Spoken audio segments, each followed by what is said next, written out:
Let's get rid of the old myth, once and for all, that money is bad or unimportant. It is not bad, and it is important. It's vitally important.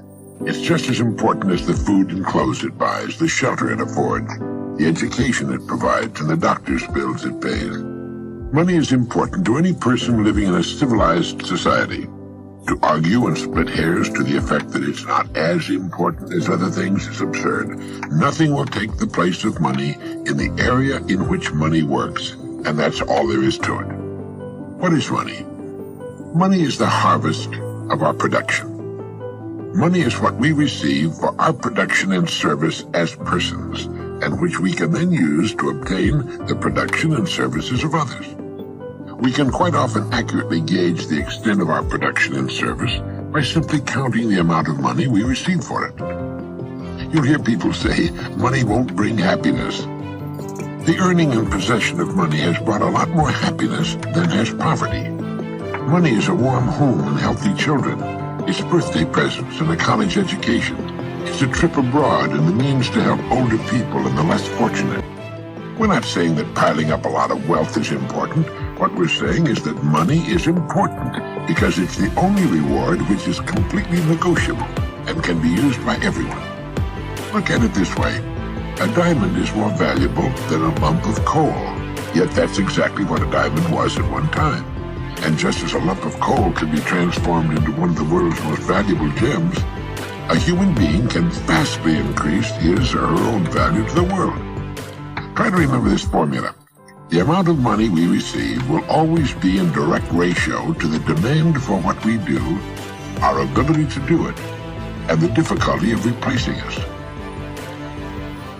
A highly skilled human being is worth more money in our economy than a person who is not highly skilled and who can be easily replaced. Now, this is not to say that one person is any better than any other person or more important. Remember that in this message, we're only talking about money, nothing else. A janitor is just as important as a human being as a brain surgeon. But the amount of money they'll earn will be proportional to the demand for what they do, their ability to do what they do, and the difficulty of replacing them.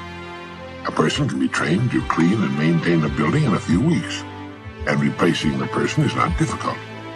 A brain surgeon spent many years learning his profession, often at great personal sacrifice and at extremely high cost, and he cannot be easily replaced. As a result, the surgeon might earn as much money in an hour as a janitor might earn in a year.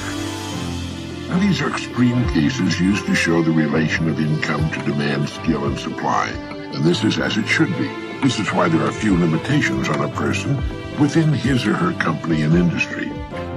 Their incomes will be in exact proportion to the demand for what they do, their ability to do what they do, and the difficulty of replacing them. That's why the whole idea of trying to get something for nothing is ridiculous and won't work. A top jockey will earn a great deal of money every year, which will represent about 10% of the winnings of the horses he rides. You might say riding a horse serves no useful purpose, but the demand is there, useful or not. It's the same with a star in show business. His or her income will very accurately reflect the demand for what he or she does. Now that's why preparation for life is so important. Luck has been defined, as we've mentioned, as what happens when preparedness meets opportunity. A great opportunity will only make the unprepared, the unqualified, appear ridiculous. For every one of us, opportunities are all around us. Our ability to see them will depend in large part on how well we've prepared ourselves. Now, how do you stack up in this regard? While this may sound elementary, you'd be amazed at the number of people who want more money but don't want to take the time and trouble to qualify for it.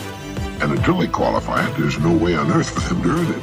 It's like the person who wants a good-looking figure but doesn't want to change eating habits. To 9/10 of the world's population, the average North American is already rich. There's a greater difference between the standard of living of most of the world's population and our average worker than there is between the standard enjoyed by our average worker and the richest person in our society. Our working people have just about everything the wealthiest have, only smaller.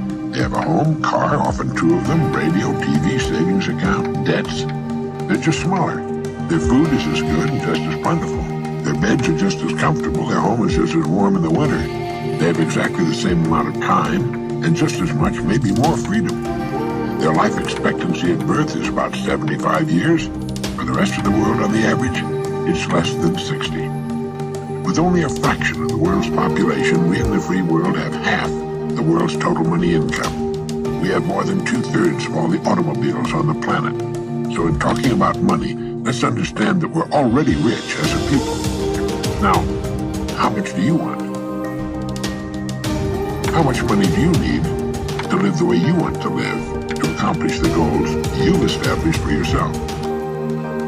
Most people think they want more money than they really do, and settle for a lot less than they could earn if they went about it the right way.